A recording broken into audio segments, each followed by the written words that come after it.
Welcome to Man Does Tech, where I solve the problems you didn't even know you had. You start by getting both endpoints ready, the device you'll control and the device you'll use as the controller.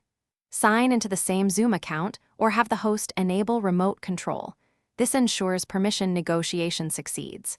Once connected, make sure both devices use stable Wi-Fi or Ethernet to reduce lag. Open the Zoom meeting and begin screen sharing on the host machine. Once the screen is visible to you, pause briefly to verify audio and video. Remain stable before requesting control. You request control by selecting View Options, then request remote control while viewing the shared screen. Once the host receives the prompt, they must approve. Hosts should click the notification to grant your mouse and keyboard access.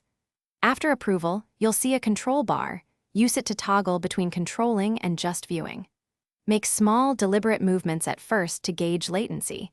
If you need to stop, release control immediately via the toolbar, so the host regains full input without confusion.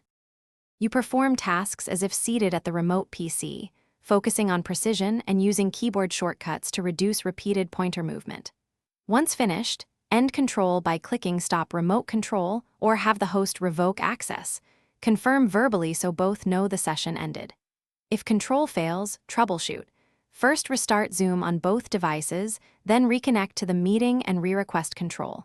If problems persist, switch to a dedicated remote tool or have the host transfer files instead to avoid repeated disruptions. Thanks for watching. If you found this helpful, don't forget to like and subscribe.